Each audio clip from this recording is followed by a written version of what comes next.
I just want to highlight something so important about mentoring relationships. One of the key things I've learned about mentorship and mentoring relationships is that it's crucial that both parties are aware of it. Very often you find that people are not confident enough in the business world to say, I would like to mentor you. Or more importantly, to go up to someone and to actually say, can you be my mentor? Can you take me through this process, experiences that you've been through? And if you read some of my mentorship material, it talks about the different types of mentorship relationships. The first is your psychosocial mentorship relationships. If you've grown up in an environment where you are afraid of authority figures, or where you've been told children must be seen, not heard, very often it's easy to repeat these patterns when you're in the workplace. I see people who've grown up in such environments, when they sit seated at, in a boardroom table, in a boardroom of some sort, I see them being in a situation where they're afraid to speak out what they're thinking. They'll watch what their boss will do and say, and they'll make sure they agree with that. And how many of you know that if you are afraid of the very people that are supposed to be there to mentor you, you end up not growing, you end up not developing in the workplace? So one of the areas of boldness I often deal with my clients is how to step out and to make sure you pursue those who are mentoring you. So the psychosocial dynamic of mentorship means that you're growing in relationship and even in some form of friendship with some of these people. It's where they are backing you up psychologically in the organization, working on your psychological contract. It's where they are looking out for you, watching your back, warning you about certain people. It's where a mentor will say to you, you know what, when you go into that situation, don't worry about what that person says. They're like that with everyone. It's that kind of a relationship. And this needs courage. We need courage to be bold in our relationships with potential mentors. Do you understand that very often we end up hating things that we fear? And the sad thing is, if you admire something and you want it from someone, you want that input from them, but if you're afraid of it, you end up hating it or you end up avoiding it. And I see a lot of people avoiding the very people who can help them in their lives. There's a book by John Townsend called Hiding from Love. And I see this pattern with so many people. They hide from the very people that are out there to actually help them out. So just take that step and get the mentorship that you need. Something else I want to highlight concerning mentoring relationships is you also have the career functions of mentoring. The career functions are those things like sponsorship. I'm not talking about money here. I'm talking about where a mentor sponsors you. They're always singing your praises or speaking about you or giving you opportunities, especially when they are in the high end of an organization. They will talk about giving you opportunities, giving you challenging assignments. That's so crucial. We're very good in our organizations at training people, but we're not as good at giving them a platform to experience and to practice that which we've trained them for.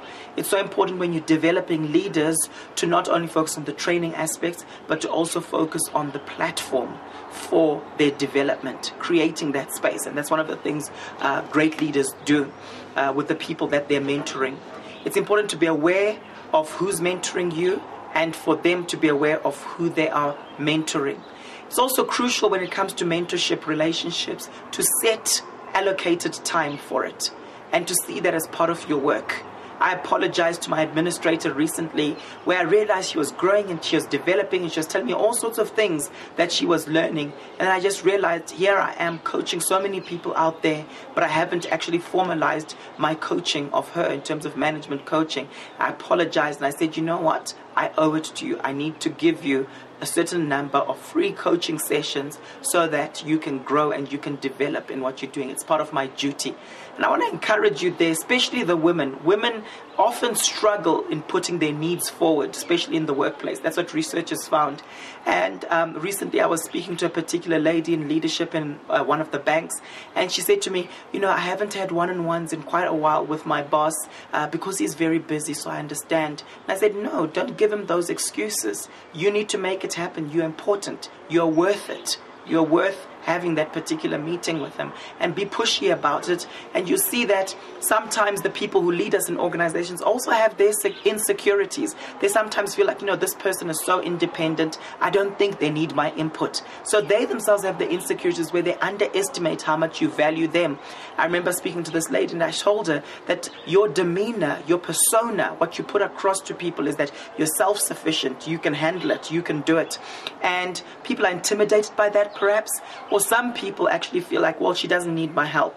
And I said to her, you have to make yourself vulnerable to show your boss that you actually do need his input. You do need mentorship from him. It's also important in mentoring relationships to articulate what you want to be mentored in.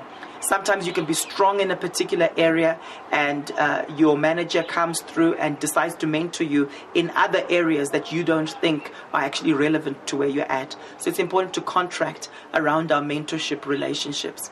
I think it's crucial, and it's a powerful way of raising up a new generation of leaders in the organization. It's been found that mentorship actually works well when it's informal, when it's not forced, when you're basically encouraged to find someone to mentor you. I always say this, you need to pursue your mentors. Don't have a thing where you say, well, he's my boss, or she's high up and so clued up in this area and that area, so she must initiate it. Just own up to the fact that you're afraid of being rejected by that individual, you're afraid of approaching them, and you're rejecting yourself before you can be rejected. And that's why you're distancing yourself from those who are supposed to be mentoring you. You pursue your mentor. I find situations where people say, Paul, I need you to mentor me. Paul, I need you to help me.